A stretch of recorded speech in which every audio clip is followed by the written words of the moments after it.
우리가 지난 시간에도 섬기는 것, 하늘에 있는 것이라고 하는 제목으로 말씀의 은혜를 받았는데요.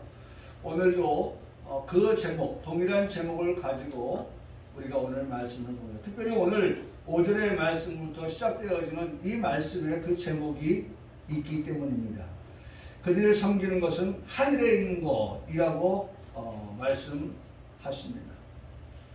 자, 그들이 섬기는 것은 하늘에 있는 것은 뭐입니다.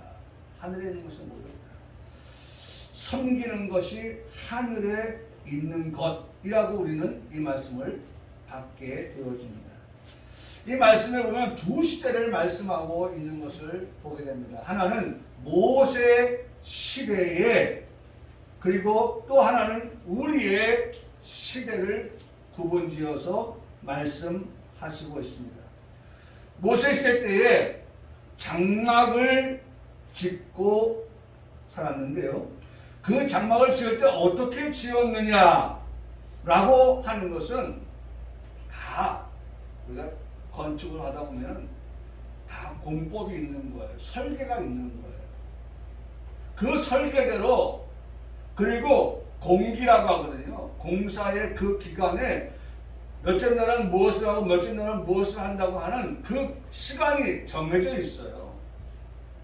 근데 우리가 그것을 마치지 못하면 때로는 그렇게 계획되어진 대로 하지 아니하니 건물이 무너지는 게 최근에 있었던 광주의 H회사의 그 현장이에요.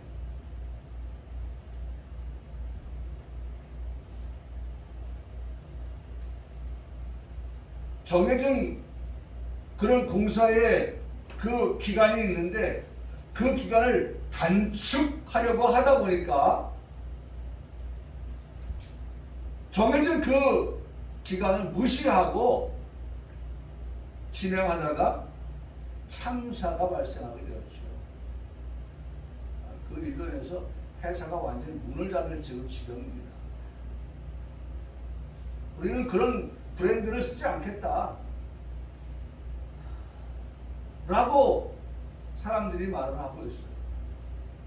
우리가 가끔가다 보면 재건축하는 데 보면은 뭐 K 그룹, 뭐 H 그룹, S 그룹, 뭐 무슨 그룹 다 현수막 붙이면서 자기들이 정말 최선을 다해서 잘 지어드리겠습니다 라고 말하는데 더 이상 H 그룹은 현수막 붙일 수가 없는 그런 상황이 되는 거예요. 모세 시대에 장막을 지을 때에도 이렇게 하나님은 그들에게 말씀하셨습니다. 여호와께서 모세에게 말씀하시기를 출애굽기 25장 40절에 이렇게 말씀하셨어요. 너는 삼가 이 산에서 너에게 보인 양식대로 할지니라. 내가 이 산에서 너에게 가르쳐준, 알려준 그 양식대로 너는 장막을 지어라 라고 가르쳐 주셨습니다. 누가 들어요? 모세가 들어요. 누가 들어요? 모세가 듣고 내려온 그 하나님의 방식을 백성들에게, 그들에게 알려줍니다. 하나님의 방법대로 그곳에서 장막을 짓고 성전을 짓고 하게 되어집니다. 한번 따라 하실까요? 너는 내게 보인 양식대로 할지니라. 하나님께서 보여준 양식이 있다는 거예요. 내 양식대로, 내 방법대로, 내 뜻대로 함이 아닌 하나님이 보여주신 양식대로 하라고 말씀하고 있어요. 여러분, 이 말씀은 너무나도 소중한 말씀이에요. 우리가 일주일을 살면서 어느 날이면 어떻겠나 라고 생각되어지지만 오늘 이 주일날을 우리가 하나님 앞에서 나와 예배하는 것은 이 날이 어떤 날이에요? 예수님께서 우리 죄를 위하여서 십자가에서 죽으시고 그 예수님께서 성경대로, 성경의 양식대로, 성경에 기록된 대로 3일 만에 부활하신 그 부활의 날, 우리가 가지고 있는 부활의 신앙, 영생의 신앙, 그 말씀대로 우리가 하나님 앞에 나와 예배하는 거예요. 토요일날 드리면 어때요? 금요일날 드리면 어때요? 이날은 어떤 날이에요? 네. 주님이 우리에게 주신 주일날이란 말이에요. 기뻐하고 즐거워하는, 뭐가 기쁘고 뭐가 즐겁습니까? 죽은 자가 다시 살아났다고 하는, 죄인이 죄 없음을 받았다고 하는 그런 기쁨을 가지고, 그런 즐거움을 가지고 하나님 앞에 나와서 예배하는 날. 여러분, 내 방식대로, 양식대로, 내 방법대로가 아니에요. 성경은 정확하게 너는 내게 보인 내 양식대로 어떻게 하라? 하라 말씀하셔요. 하나님의 그 보여준 대로 하라는 거예요. 그렇다면 이 시간 예배할 때도 마찬가지 아니겠습니까? 예배는 어떻게 드려야 됩니까? 예배는 하나님이 기뻐하시는 방법대로 예배하는 거예요. 하나님이 기뻐하시는 방법은 어떤 것입니까? 그것은 우리가 이미 알고 있는 것처럼 성령과 진리로 예배하는 방식입니다. 이 시간 은혜 받지 않냐면 안 된다고 하는 절박함을 가지고 성령 하나님 앞에 간절하게 은혜 받게 하여 주시옵소서. 그렇게 의지하면서 말씀의 인도를 따라서 말씀해 주시는 그런 은혜를 우리가 흡족하게 받아야 하는 이 시간, 우리가 그렇게 예비하는 자를 하나님은 어떻게 하신다? 찾으신다. 하나님의 방법대로 날이면 날, 그리고 그 날의 예배는 예배, 어떻게 예배하는가에 따라서 우리가 하나님이 기뻐 받으시는 그런 삶을 살아가게 되어진다는 것입니다. 하나님께서 기뻐하시는 것이 있습니다. 하나님이 기뻐하시는 것은 하나님께서 지시하신 대로 우리가 지켜 행하는 것입니다. 그것이 무엇입니까? 순종입니다. 순종. 이스라엘의 주대왕으로 세운 사울을 하나님께서 버리신 결정적인 이유가 어디에 있습니까? 사무엘상 15장 11절의 말씀에 보니까 내가 사울을 왕으로 세웠다. 사울을 이스라엘 주대왕으로 세운 이가 하나님이시라는 것입니다. 그런데 그 하나님께서 그 왕 세운 것을 후회하신다고 말씀하십니다. 왜일까요? 성경은 그 다음에 이렇게 말씀합니다. 그가 돌이켜서 나를 따르지 아니하며.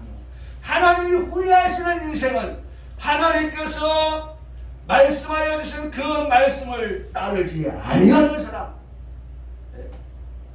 하나님 말씀하여 주셨는데 하나님의 방법, 하나님의 양식, 그것을 따르지 아니하는 사람, 내 명령을 따라서 행하지 아니한 사울에 대하여서 왕으로 세운 것에 대하여 후회하신다고 말씀하셨습니다. 사울이 왕이 된 후에 하나님께서 사울이 가는 곳곳마다 하나님은 그 전쟁에서 승리하게 하셨습니다. 가는 곳마다 승리했어요. 블레셋을 만나면 블레셋과의 싸움에서 하나님께서 승리하게 하셨습니다. 아말렉을 만나면 아말렉과의 싸움에서도 여전히 하나님은 이기게 하셨습니다. 모압, 암몬, 에돔, 소바 할 것 없이 만나는 상대에 대하여서 하나님은 그들과 싸워서 이기게 하신 하나님이셨습니다. 한 번은 아말렉과의 싸움이 있을 때 하나님께서 사무엘을 통하여서 사울에게 말씀하신 것이 있었습니다. 사실 아말렉은요, 이스라엘 백성이 애굽에 나와서 가나안 땅을 향해 갈 때 그 가는 길에서 이스라엘 백성들에게 고통을 안중해 주었던 그런 대적하였던 그런 민족이었어요. 하나님 보실 때 아주 내 백성, 그렇잖아요. 우리가 내 자녀를 괴롭히면은 부모가 어떻게 하겠어요? 그 자녀, 그 가정에 대해서 좀 안 좋은 감정이 있잖아요. 아니, 저는 왜 우리 애를 가르치고 그래서 애 싸움이 뭐가 싸움 돼요? 어른 싸움 되는 거잖아요. 이스라엘 백성들이 가는 길에 자녀들이 자꾸 찝쩍대고 말이죠. 못 가 하고 가로막으니까 하나님께서 이거는 봐라. 아니 내 자녀들이 가나안 땅을 애굽에서 힘들게 살아서 이제 그들이 가나안 땅 가려고 하는데 왜 저놈들이 길을 막아? 하나님은 그 아말렉에 대해서 좋은 이미지를 가지고 계시지 않아요. 그래서 말씀하십니다. 아말렉을 쳐라. 너의 가는 길을 자꾸 가로막고 방해하는 그 아말렉을 쳐라. 칠 때에 그들의 소유를 하나도 남기지 말아라. 진멸하라. 남녀, 소아, 젖먹는 아이, 우양, 낙타, 나귀까지 할 것 없이 다 죽이라. 이렇게 말씀을 하셨습니다. 누굴 통해서요? 사무엘을 통하여. 사울에게. 하나님은 하나님의 종 제사장을 통하여서 사무엘을 통하여서 왕 사울에게 그렇게 말씀하셨어요. 오늘 이 시간 목사를 통하여서 우리 성도들에게 하나님께서 말씀하십니다. 여러분 이 시간 여기서 이 강단에서 선포되어지는 그 말씀은 하나님의 말씀인 거예요. 하나님의 말씀이 우리 성도들에게 그렇게 전달되어지는 것입니다. 그러니까 우리가 경홀히 들으면 안 되는 거예요.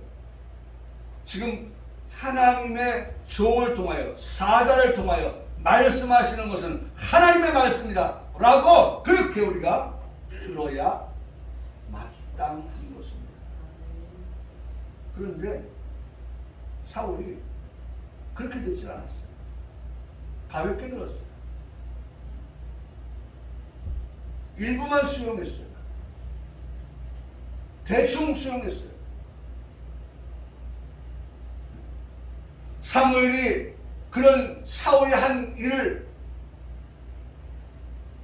알고서 이렇게 말합니다. 사무엘에 대해 여호와께서 번제와 다른 제사를 그의 목소리를 청종하는 것을 좋아하신 것 같이 좋아하시겠나이까. 그러면서 우리가 잘 아는 말씀을 들려줍니다. 순종이 제사보다 낫고 듣는 것이 순양의 기름보다 나으니 라고 말씀합니다. 듣고 뭐라는 거예요? 순종하라고 말씀하고 있어요. 하나님의 말씀을 듣고 사울은 뭐 해야 될 사람이었어요? 순종해야 될 사람이었다는 것입니다. 순종해야 될 사울이 순종하지 않은 것에 대하여서 하나님은 허허 싹시 어때요? 모라타. 싹시 모라타. 그래서 후회하시는 거예요. 그래서 왕의 자리에서 어떻게 내려오게 하시고 끝은 비참한 최후를 맞게 하셨던 것을 보게 됩니다. 고백합시다. 한번 고백합니다. 하나님 말씀에 순종하며 살겠습니다. 그렇습니다. 사울은 들었어요. 들었으면 그것이 사무엘의 말이 아닌 누구의 말이에요? 하나님의 말씀으로 듣고 그 말씀 앞에 들은 사울이 순종하였어야 할 그 하나님의 말씀을 순종하지 아니한 결과가 그렇게 비참하게 하나님이 왕의 자리에서 내려오게 하시고 죽음에 이르게 되는 그러한 결과를 낳게 되었다는 것입니다. 모세 시대도 사무엘 시대에도 모두 다 내게 보이던 본을 따라서 그렇게 하라고 말씀을 들려주고 계신 것을 듣습니다. 내가 보여준 대로 해라. 참 이게 좋은 것 같아요. 좋아요. 분명히 지금 뭐예요? 보여준 게 있다는 거예요. 보여준 게. 그러니까 우리는 보여주었으니까 어떻게 하면 됩니까? 보여준 대로만 따라하면 되는 거예요. 보여준 것이 없는 것을 할 때가 힘든 것이지 주었다면 그 보여준 대로만 우리가 따라가면 되는 거예요. 성경은 분명히 말씀합니다. 내게 보이던 본을 따라서 그렇게 행하라. 그렇다면 우리 시대에는 무슨 말씀을 하고 계시는 것일까? 그들이 섬기는 것은 하늘에 있는 것의 모형과 그림자다라고 말씀하고 있습니다. 우리에게는 섬기는 것, 하늘에 있는 것, 모형과 그림자를 말씀하십니다. 여기에 중심에 두어야 할 말씀은 바로 하늘에 있는 것이라고 하는 것입니다. 하늘에 있는 것. 그래서 말씀을 돌려 생각하면 하늘에 있는 것을 사모하고 살아가는 우리의 삶은 어떤 삶이 되어야 된다? 섬기는 자의 삶이 되어야 한다는 것을 말씀해 주고 있는 것입니다. 우리가 소망하는 것이 하늘나라입니다. 우리가 소망하는 것이 천국입니다. 천국을 소망하며 살아가는 성도에게 들려주는 말씀을 우리에게 하시려고 하는 것입니다. 이 땅의 것을 가지고 참이라고 생각하며 살아가는 성도는 아직까지 그 신앙이 어린아이, 초보에서 벗어나지 못한 성도의 신앙인 것입니다. 여러분, 이 땅의 모든 것은 다 뭐가 같다고요? 모형과 같고, 이 땅의 모든 것은 다 뭐가 같아요? 그림자가 같아요. 모형이나 그림자를 가지고 참 형상이라고 생각하며 그것을 추구하며 살아가는 성도가 되어서는 안 된다는 거예요. 그럴 때는 보면 참 모델하우스를 보면서 야, 저 모델하우스 언젠간 철거할 건데 저 모델하우스 저렇게 잘 지었을까? 이 모델하우스는 이렇게 짓겠습니다 라고 만들어 놓은 것 아니겠습니까? 샘플 아니에요? 샘플? 너무 잘 지었어요. 그런데 그 모델하우스 그렇게 잘 지었어도 그 모델하우스 건물 다 아파트 들어서고 상가 다 들어서고 그 모델하우스 그냥 놔둔 거 봤어요? 아니에요. 우리 송대 사거리 지하 내려가면 바로 왼편에 보면 말이죠. 그 국민의힘 옆에 보면 그 공터가 하나 있는데 거기는 거의 보편적으로 모델하우스들을 많이 져요. 근데 그 모델하우스를 짓고 건물을 다 짓고 나면 그 모델하우스 철거해요. 그리고 또 다른 모델하우스를 짓고 또 분양을 하고. 아무리 잘 지어놓은 모델하우스라 할지라도 그 모델하우스는 이따가 어떻게 없어지는 거예요. 없어지는 거예요. 그럼에도 불구하고 우리는 마치 그 모델하우스가 영원히 있을 것처럼 생각을 합니다. 그렇지 않죠. 모형이나 그림자를 가지고 참 형상이라고 생각하는 것은 오산입니다. 그건 잘못 생각하고 있는 거예요. 이 세상의 것이 아무리 기쁨을 준다고 해도 그것은 한번 따라하겠습니다. 참 기쁨이 아닙니다. 참 기쁨이 아닙니다. 여러분, 이 세상에 우리에게 주는 우리가 얻게 되는 그러한 기쁨이라고 하는 것은 진정한 참으로의 기쁨이 될 수가 없습니다. 하늘에 있는 것의 기쁨은 그래서 구분지어서 우리가 생각하는 그 기쁨과 구분지어서 표현하기를 참 기쁨, 큰 기쁨이다. 참 기쁨은 큰 기쁨이다 라고 말씀합니다. 기쁨! 예, 우리가 사는 이 세상 가운데서 얼마든지 우리가 그 기쁨을 누리며 살아갑니다. 그렇게 누리며 살아가기를 원합니다. 그럼에도 불구하고 그 기쁨이라고 하는 것은 영원하지 않습니다. 그래서 기쁨이라고 할 뿐입니다. 기쁘다라고 할 뿐이에요. 그러나 하늘에 있는 기쁨은 기쁨 정도가 아니라 그 기쁨에 기쁨을 더하여서 큰 기쁨이라고 그렇게 표현하는 것입니다.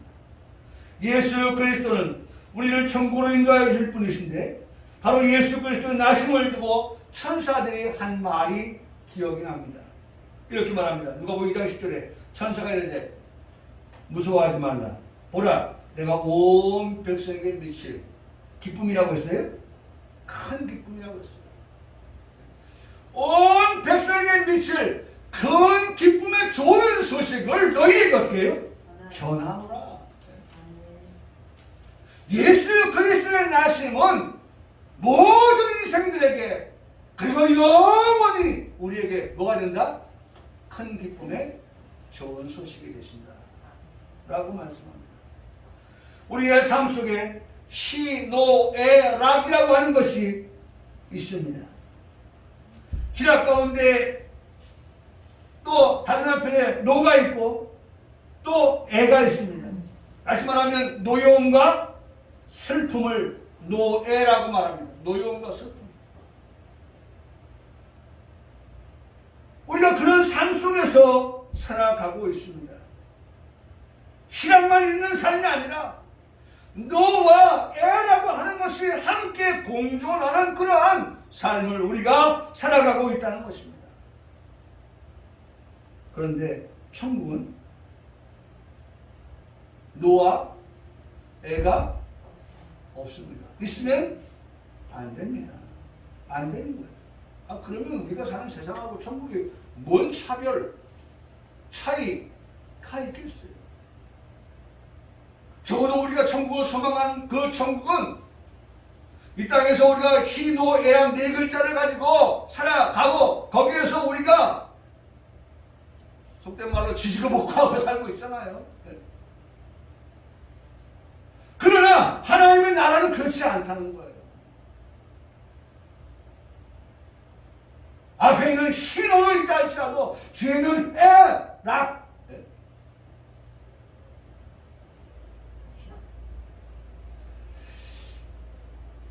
노염과 락, 노해 가운데 거죠.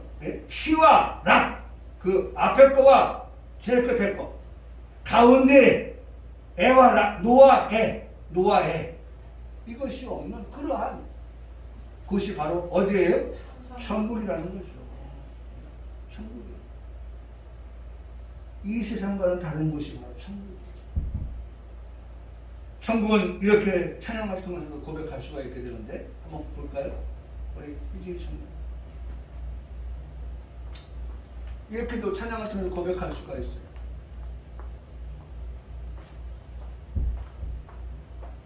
참 그런 거 보면 시, 노, 애락, 시, 락, 노, 애 우리의 삶이 이렇게 참 둘러싸여 있죠. 볼까요? 우리 아시는 찬양이니까 한번 불러봅니다. 저 하늘에는 눈물이 없네, 슬픔도 없네. 저 하늘에는 눈물이 없네, 거기에는 승리만 있네. 고통은 모두 다 사라져버리고 영광만 가득하겠네. 우리의 주님과 함께 있을 영원한 기쁨 넘치네. 저 하늘에는 눈물이 없네, 거기는 기쁨 넘치네. 저 하늘에는 눈물이 없네, 거기에는 찬송 넘치네. 세상의 끝이 사라져버리고 영광만 가득하겠네. 우리의 주님과 나 함께 있을 때 영원한 기쁨 넘치는 번도 저 하늘에는 눈물이 없네, 거기는 즐거움이 있네. 저 하늘에는 눈물이 없네, 거기에는 사랑 넘치네. 인간의 욕심은 사라져버리고 영광만 가득하겠네. 우리의 주님과 나 함께 있을 때 영원한 기쁨 넘치네. 보세요. 저 하나님의 나라 눈물이 없네, 슬픔도 없네. 저 하나님의 나라 눈물이 없네, 거기는 승리만 있네. 고통은 모두 다 사라져버리고 영광만 가득하겠네. 저 안에는 눈물이 없네, 거기는 기쁨만 넘치네. 저 안에는 눈물이 없네, 거기는 찬송이 넘치네. 세상의 근심은 사라져버리고 영광만 가득하겠네. 저 안에는 눈물이 없네, 거기는 즐거움만 있네. 저 안에는 눈물이 없네, 거기는 사랑 넘치네. 인간의 욕심은 사라져버리고 영광만 가득하겠네. 우리의 주님과 나 함께 있을 때 영원한 기쁨 넘치네. 여러분, 이렇게 우리가 차별화되어지는, 차등화되어지는 그러한 이 땅의 우리의 삶과 그 우리가 바라보고 소망하는 하나님의 나라 천국과의 그런 비교인 것입니다. 그래서 이 땅에서도 누릴 수 있는 기쁨이 있지만 그러나 그 하나님의 나라에서 누리는 기쁨이라고 해서는 비교할 수 없는 큰 기쁨이라고 그렇게 나누어 말씀하고 있는 것을 듣게 되었습니다. 사랑하는 성도 여러분, 우리가 어떤 자가 되어야 됩니까? 섬기는 자가 되어야 됩니다.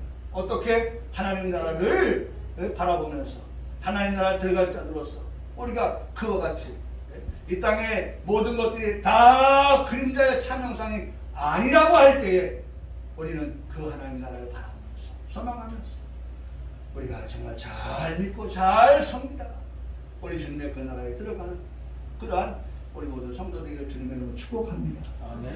6절의 말씀에 보니까 그러나 이제 그는 더 아름다운 직분을 얻으셨으니 그는 더 좋은 약속으로 세우신 더 좋은 언약에 중보하시라. 여러분 여기 말씀에서도 보면 계속해서 우리에게 들려주시는 말씀이 뭐예요? 더 기쁨 큰 기쁨. 좋은 건 있어요. 그러나 그 우리가 말씀하려고 하는 하나님 나라의 것은 모든 것이 다 그 앞에 뭐가 붙어요? must 더요.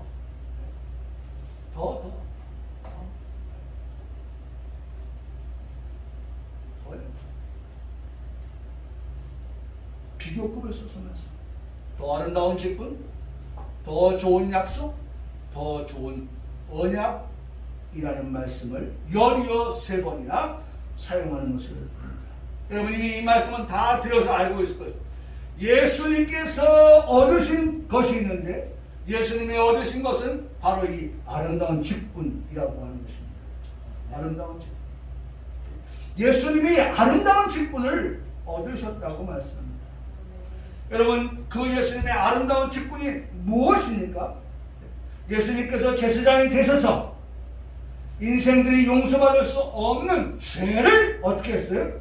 속죄하여 주시는 직분을 얻으셔서 그 아름다운 일, 예수님이 십자가에 죽으시는 그 일을 통하여서 오늘 저와 여러분이 이미 우리가 배웠던 말씀처럼 동에서에서 먹은 것 같이 우리의 죄가를 어떻게 하셨어요?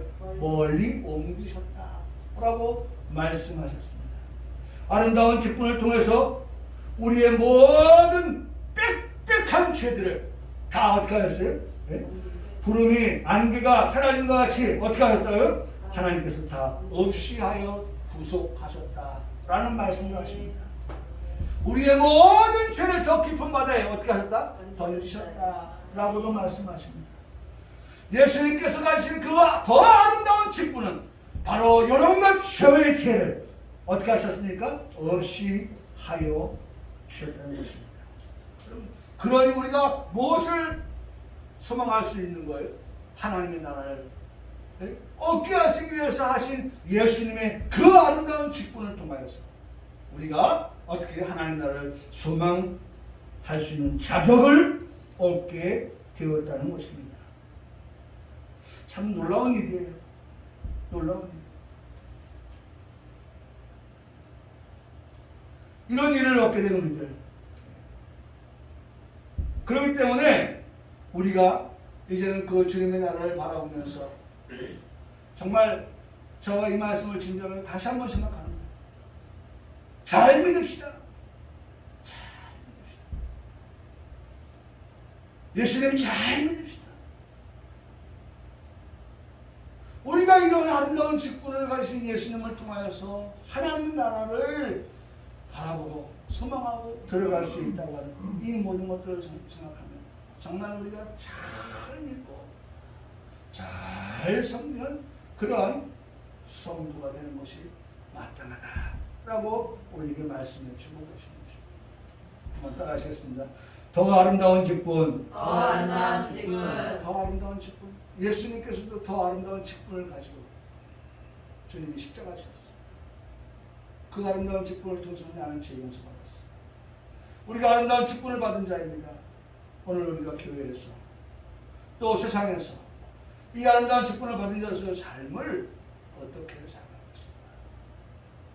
하나님 나라의 소망을 가지고 살아가는 내가 어떻게 살아갈 것인가? 믿음 가지고 살아갑니다. 섬기면서 살아갑니다. 그럴 때 우리 주님 다시 오실 때 우리의 그런 믿음을 보시고 우리의 그런 섬김을 보시고 앞서 말씀드렸던 사울은 하나님을 후회하셨지만은 그러나 우리가 기도하는 것이 뭡니까? 하나님 앞에 인정받는 교회, 인정받는 성도 모두가 다 되어주시기를 주님의 이름으로 축복합니다. 마지막으로 7절 한 절만 더 말씀 보고 마칠게요.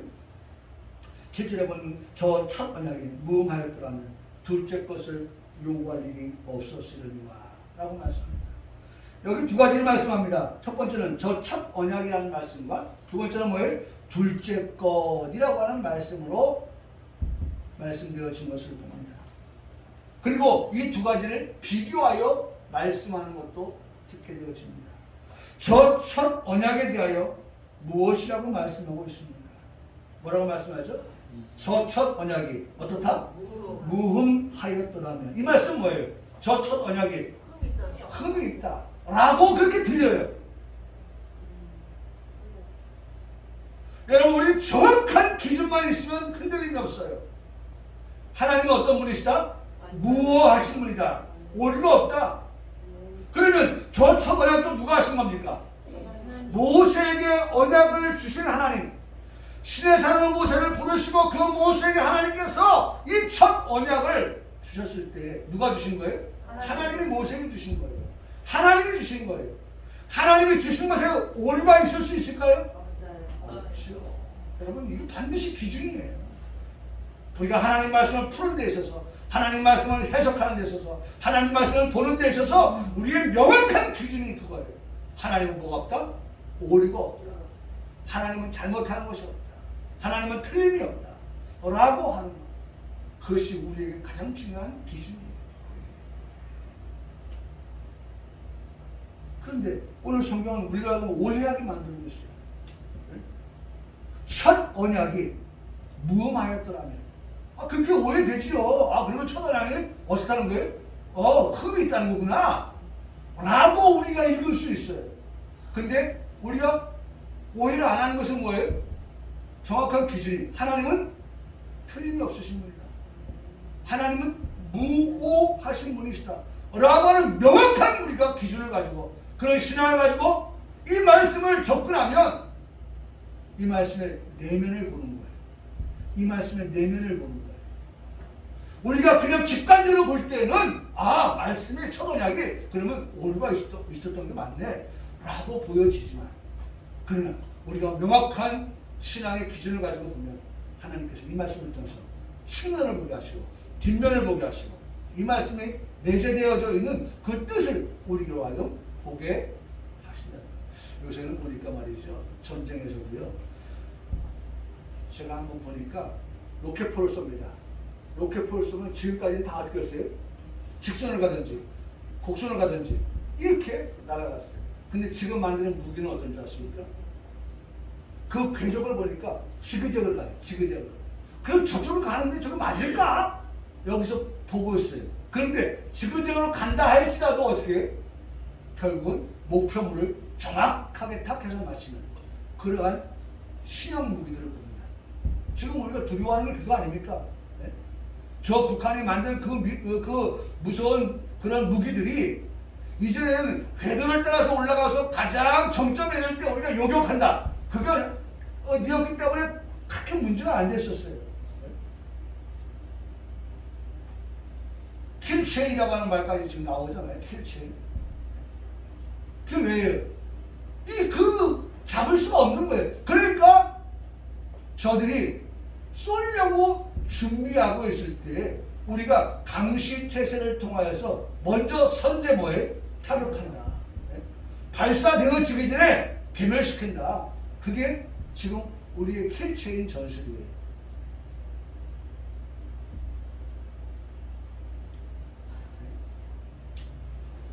그렇지 뭘 말씀드리려고 그래요? 첫 언약이 어떻게 했어요? 무음하였다라고 직설적으로 직관적으로 보면 뭐예요? 그럼 하나님 말씀이 틀렸다는 얘기네. 라고 옆 사람은 얘기할지 모르지만 앞 사람 뒷 사람은 얘기할지 모르지만 우리는 무슨 소리야? 하나님의 말씀은 절대 틀림이 없어. 오류가 없어. 봐봐. 하나님 그렇게 말씀하셨지만 그 말씀의 이면을 봐봐. 옆을 보고 뒤를 봐봐. 측면을 봐봐. 하나님이 틀림이 있나? 틀리지 않으신 분이야. 하나님 정확하신 분이야. 라고 우리가 선생님이 되어야 돼요. 선생님. 우리의 인생도 마찬가지예요. 때로는 보면은 저는 충분히 이해합니다. 내가 정말 극한의 어려움을 처했을 때 우리는 하나님 그냥 뭐라고 합니까? 네? 하나님 어쩌고 나한테 이러실 수가 있습니까? 하나님 정말 하나님 말씀만 나 사랑한다고 하시지 사랑하는 나에게 이런 어려움을 이런 고통을 이러한 힘든 것을 주실 수가 있습니까? 우리가 욥의 고난을 얘기할 때에 주변 사람은 다 그렇게 말해요. 욥의 친구들이 다 그렇게 얘기합니다. 그러나 욥은 하나님 앞에서 제일 수가 없어요. 반드시 하나님은 내 시작이 미약했다 할지라도 하나님 나를 나중에 어떻게 하시겠다? 참대하게 하신다. 여러분, 욥은 바로 그러한 신앙을 가지고 있었어요. 하나님 반드시 지금은 나에게 이런 어려움이 있지만 그러나 그 시작은 그렇다 할지라도 그러나 이후에는 하나님께 나를 반드시 어떻게 하신다고요? 참다하게 하신다. 번성하게 하신다. 그런 확실한 하나님에 대한 신앙. 신본주의. 신본주의. 하나님을 중심으로 한 그러한 신앙을 가지고 보아야 된다는 거죠. 여러분 여기 첫 언약이 무하였더라 하는 이 말씀은요. 예레미야 31장 31절로 30절의 말씀을 가지고서 해석할 수 있습니다. 거기 이렇게 말씀합니다. 잘 들어보세요. 두 가지를 거기도 말씀하시거든요. 두 가지를. 뭐라고 말씀하시냐면 여호와의 말씀이라 보라 날이 이르니 내가 이스라엘 집과 유다 집에 새 언약을 맺으리라. 그러니까 첫 언약이 있고 그 다음에 뭐예요? 새 언약이 있는 거예요. 그러니까 첫 언약은 모세 시대 때 준 것이라고 하면 모세 시대 때 준 언약 말고 새로운 언약, 다시 말하면 예수 그리스도를 통한 약속의 말씀을 우리에게 주시겠다라고 하는 것입니다. 이 언약은 내가 그들의 조상들의 손을 잡고, 이게 첫 언약에 대한 하나님의 그 의식입니다. 하나님의 의식이 뭐냐면 내가 그들의 조상들의 손을 잡고, 그렇죠, 손을 잡고 어디서? 애굽 땅에서 인도하여 내었다라고 말씀. 맞죠? 네? 맞죠? 자, 그랬어요. 그런데 보세요. 누구에게 문제가 있냐고 보세요. 그 다음 말씀에 하나님 뭐라고 말씀하시지? 인도하여 되는 날에 맺은 것과 같이 아니할 것은 내가 그들의 남편이 되었어도 그들이 내 언약을 깨뜨렸습니다.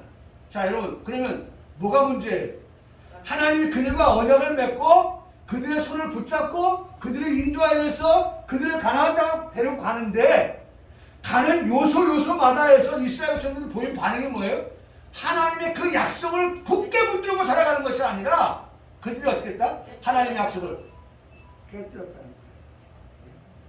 그들이 내 언약을 깨뜨렸습니다. 하나님은 정확하게 이 일에 대해서 말씀하고 있어요. 그들이 내 언약을, 나와 맺은 언약을 어떻게 했다? 깨뜨렸다.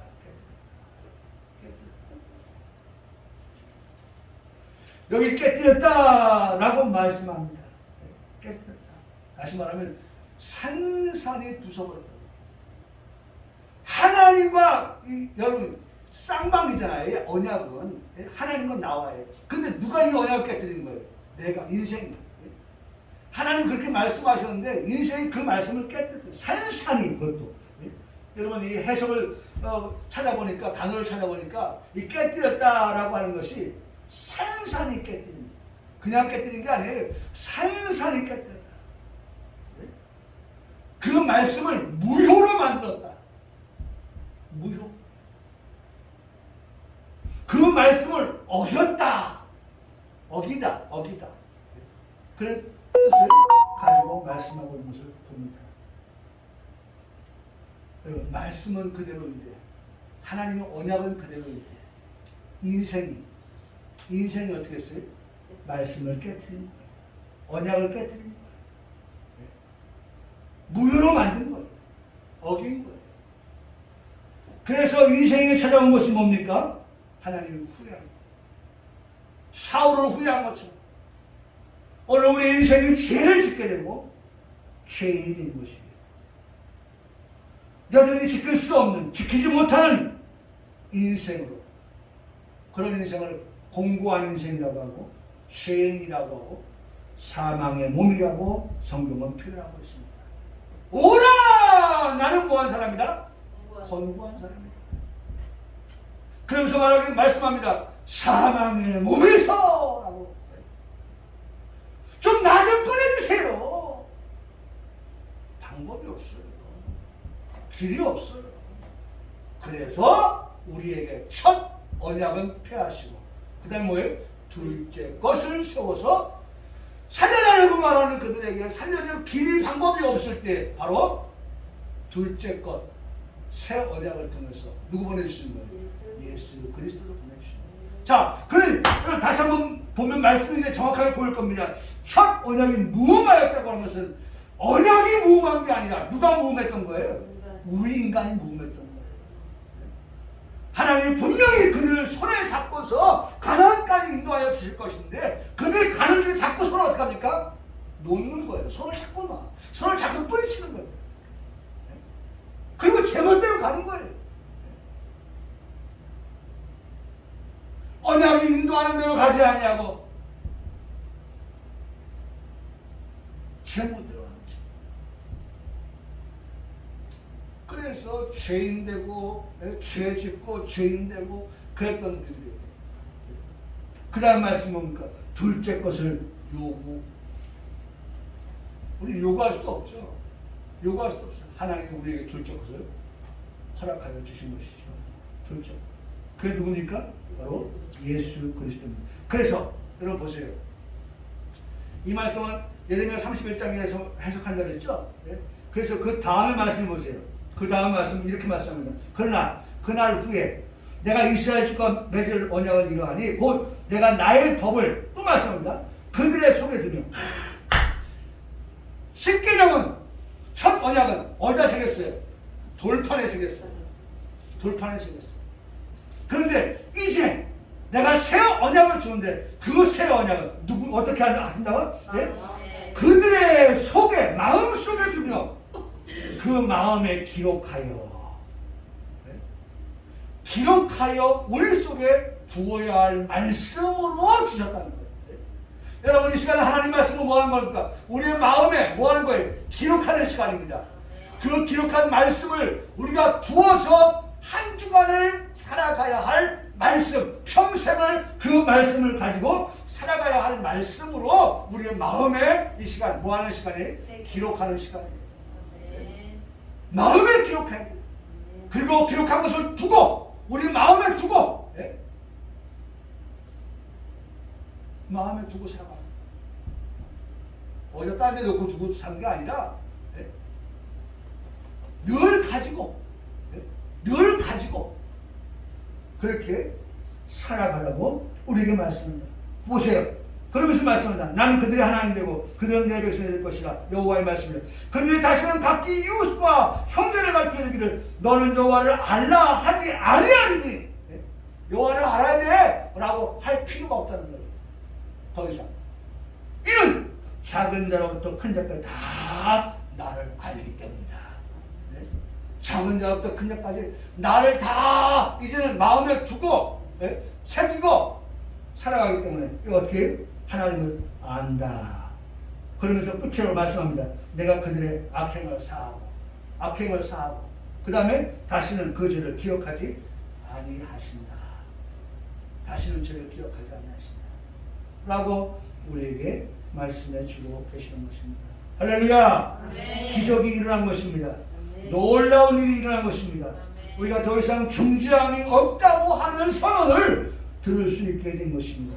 악행이 사해졌다고 말씀하기 때문입니다. 어떻게 가능한 일이 되었습니까? 여러분 고린도후서 5장 21절에는 하나님의 죄를 알지 못하시는 이로 인해서 우리를 어떻게 해요? 예? 하나님은 죄인에서 의인되게 하셨다라고 말씀합니다. 여러분, 오늘 우리가 죄인이었습니다. 그러나 오늘 말씀하신 것처럼 다른 언약,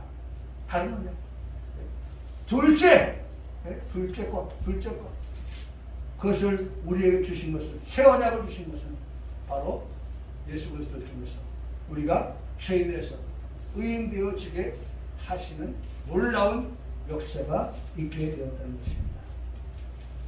그 말씀을 마칩니다.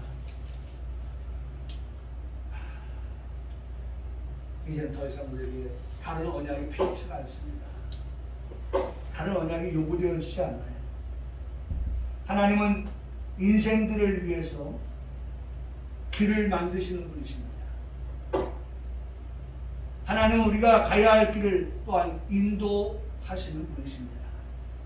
가끔가다가 달리는 버스에 종점행이라고 하는 그런 글을 써붙이고 달리는 버스를 보게 됩니다.